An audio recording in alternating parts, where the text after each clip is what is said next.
Hi everybody, we're here again at my live event where we're going through every single card of Wisdom of the Oracle. Stay tuned, you are going to want that, oh my goodness.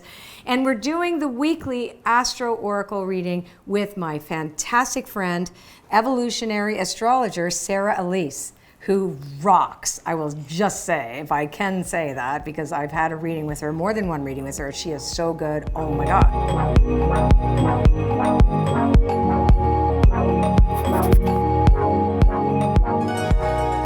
Okay, so we're going to pick one card per sign. Why do we do this? So if, say for example, you're an Aries and you've seen the 6-card reading from yesterday and you want to know how it really applies personally to you, the card that we choose today is a card that you're going to use to make that story that we told yesterday make sense for you. So it's another way for you to engage this.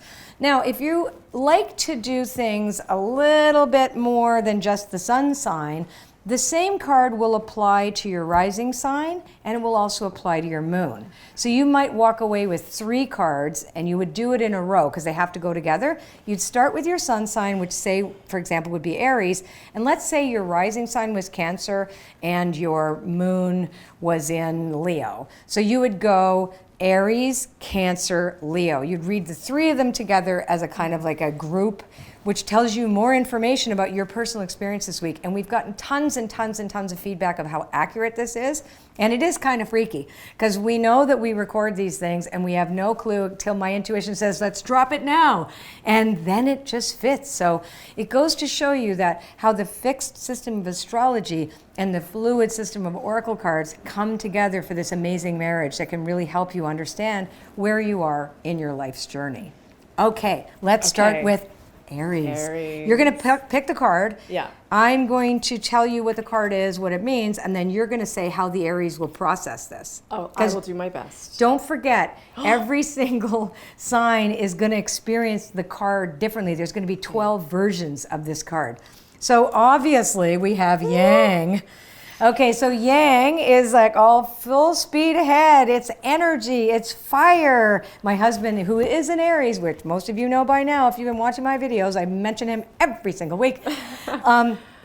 This is really about movement. Now you tell me how the Aries is going to work with this week. I think this is just full permission for the Aries to be their greatest, most brave and fearless self. Like just step forward and not pause, not worry. Just take it, just ride it and be first. Ooh. Be first. No, Mark, I am to be first. Okay, I have to let him be first. Okay, great. Let's put it back in the deck. Yep, and we'll do a little shuffle. So if your moon was in Aries or if your rising sign is in Aries, it's really a movement week. Okay. Okay, this is Taurus. Yes. Taurus is about, now this is interesting to be fair with Taurus. So Taurus is about balance this week.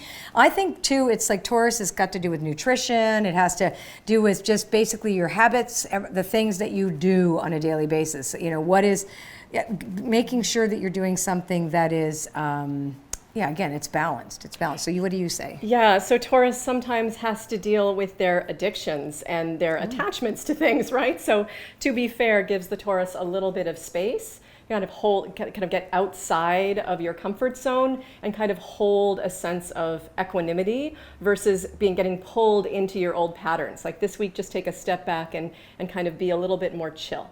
Oh, that's interesting. And remember, we started the week yesterday with that observer card. So everybody's got to stay in the observer, and that's really good to know. Yeah, yeah. All right. Okay. Now we're going to do Gemini.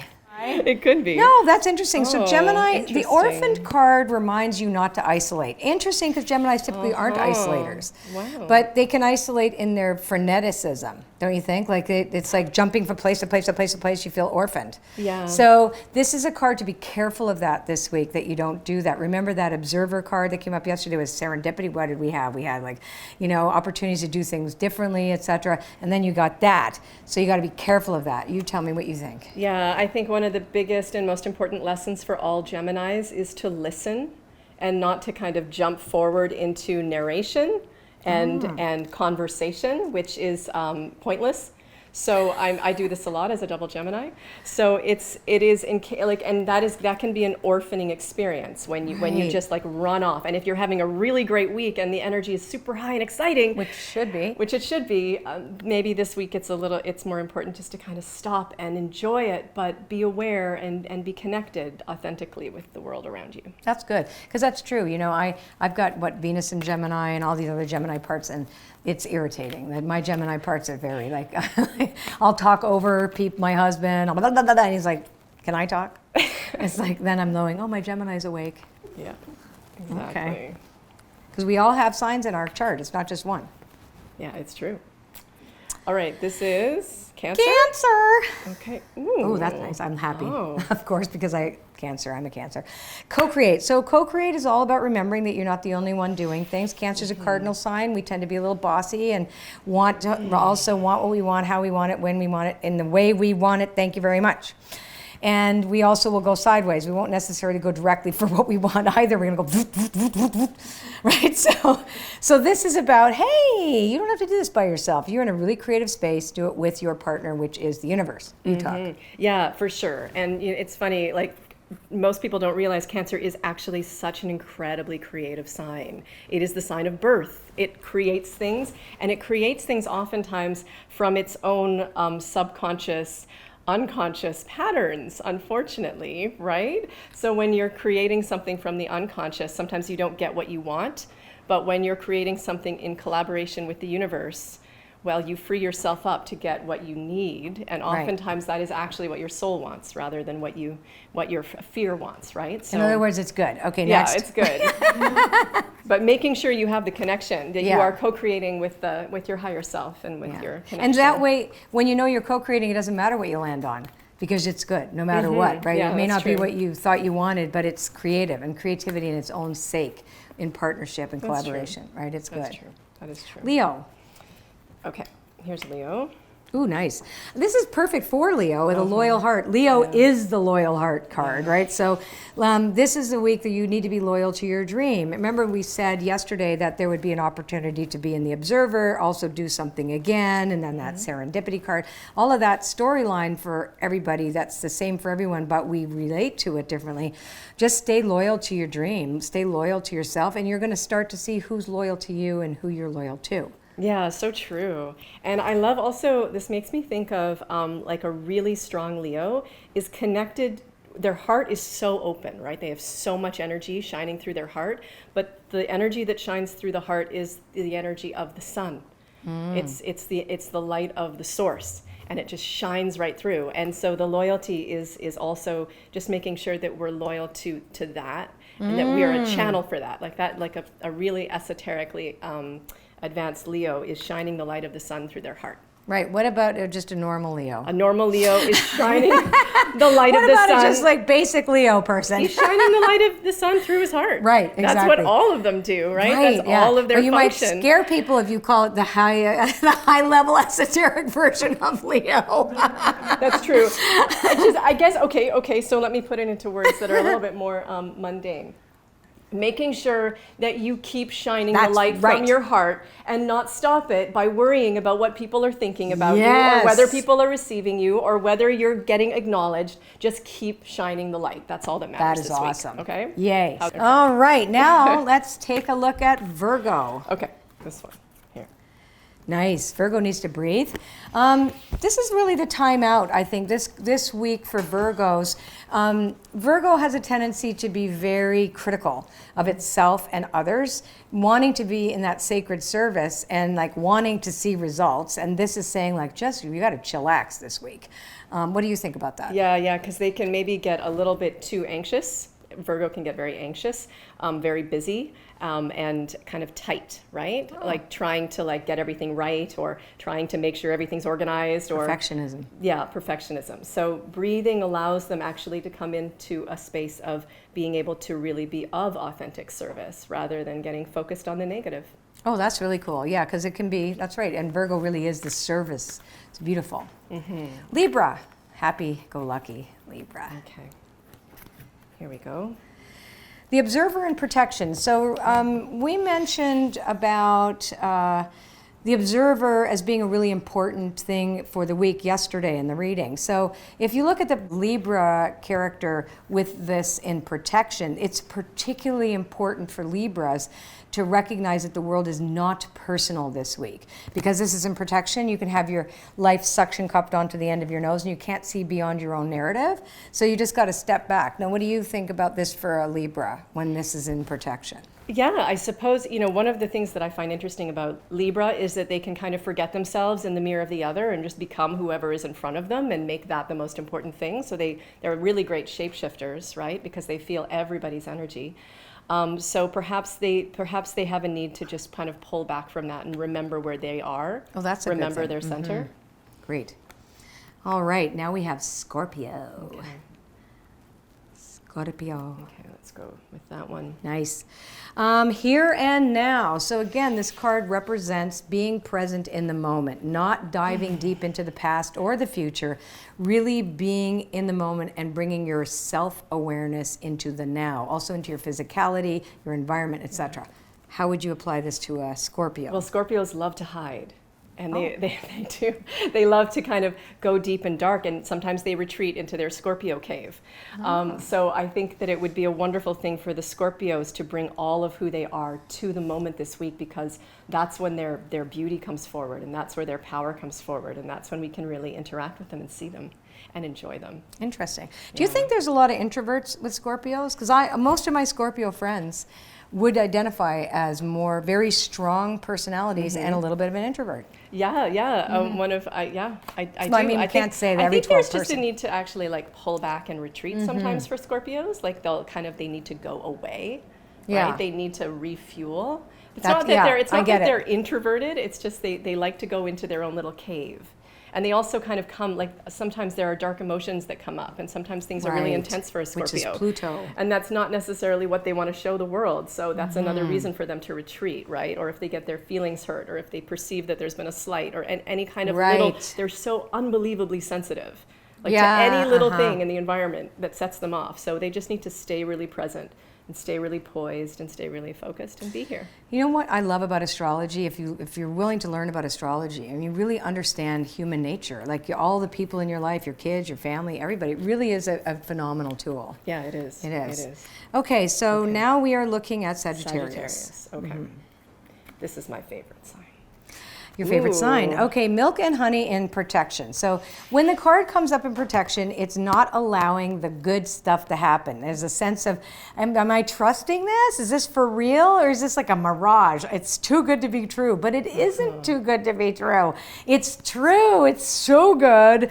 You can turn that upside down and really trust that this rocks. This is really true. Yeah. It's so funny. We think of Sagittarius as being the eternal optimist, but they kind of have this have to turn your frown upside down thing that happens sometimes. They can get a little pissy about stuff, right? Because they're very opinionated, and they really have all these strong. They know the truth, and they're on their own quest. And if they're in a bad place, that can kind of come across as a little bit aggressive. And sometimes they have to flip. It's literally flipping a switch and seeing the positive instead of the negative. Yeah, just really trusting. I think when this comes up, because the week was really quite positive, the energy was really positive. And this is it's true. When something really, really great happens, it's not uncommon for us to second guess it. Yeah. Right? And this is saying don't second guess. Or to be a little pessimistic. Pessimistic, exactly. Right? So don't bother, just enjoy this because it's fabulous. Yeah. Now let's take a look at Capricorn, one of my favorite signs. So now we're going to look at Thinker for Capricorn. So Thinker is about making plans this week. So again, going back over the reading yesterday, we saw the overarching theme for everybody is to not take the world personally, to allow yourself a second chance, to realize that you do get to have that, and there's a serendipitous ending to the week, feeling wow, this is really good. So, and Capricorns tend to actually be very much workaholics. So it's really kind of instead of doing, this is more about planning and thinking. So maybe this is a strategy week, or a way of thinking forward into the future, or taking all of the benefit or the bounty that's happening this week, and then thinking of ways that you can apply it to make things better in your life or in the lives of others. Yeah, that's great. Yeah. We have Aquarius. Okay. Yeah, and it's nuanced. You know, when you get a card and you have 12 different signs, that card will not say the exact thing because each sign has a different way of approaching it and it affects them in a different way. So that's the other thing. If you want to get a much more personalized reading, doing the Astro Oracle reading, finding that those 3 cards, if you decide to do your sun, your ascendant, and your moon, gives you a really unique perspective on the overarching general reading that basically talks about, which you can actually find out too. I find that the readings really match the astrology for the week. When you look up the astrological evidence for that week or what we can anticipate, the oracle cards speak to that usually. So what we want to do now is get real personal with that. Okay. Yeah. So let's go to Aquarius. Yes. Okay. Building blocks. So this is action for building blocks. Again, is talking about the firm foundations that we need to make something real. So to make it tangible, right? So we're looking at that getting out of the head and into the action, into the material. Yeah. So that's very, very positive to see, actual evidence that things are happening. How would you see that for the Aquarius? I find it so interesting that the Capricorn who likes the action gets the thinker card, but then the Aquarian who likes the thinking gets the building blocks card. So I guess those are a little counterintuitive, but perhaps the Aquarius, who's also a fixed sign and really does like to have control over his reality, I suppose this is a week for them to kind of take time to make sure that they're doing what they need to do, that they're just taking care of their own business and structuring their life properly. That's great. Yeah. All right. And being responsible for the now instead of like whacking off into the mind, because Aquarians can kind of be way out, right? Yeah. Thinking about the future and coming up with crazy ideas. That's why I love them. Yeah, they're brilliant and they're so fun signs. and they're creative. Yeah. But in order to really make a difference, they actually have to put things in place and make things physical. So. Yeah. Okay. Here we go. Last but not least, Pisces. Okay. Here we go. Oh, observer and protection too. So Pisces also has to be careful not to. So again, looking at the observer and protection is there's a warning to ensure that you're not taking everything so personally, right? So the observer card, when it's in protection, means that your life is suction cupped onto the end of your nose. Again, like things are way too close. You have no objectivity when this card comes up. So how does a Pisces work with this energy to get back into? Because observer was what everybody was supposed to remember this week, and then this one says that you got to be extra careful about. And then Libra had it in protection as well. So Libra needs to be careful about not taking other people's realities on. But Pisces is like this flowing, creative, kind of mellifluous sign that kind of goes with the experience and is really one with it. Right. Like all the time, and it'll be changing and shifting. And so perhaps this week it's really important for them not to get caught up in what's happening and not to let it take them on this like emotional ride or identify with anything in particular. Yeah. Like so the ride will happen, but if they can observe the ride happening, maybe there's a gift for them there. Yeah, isn't that interesting how the two signs got the exact same card and how different it is for them?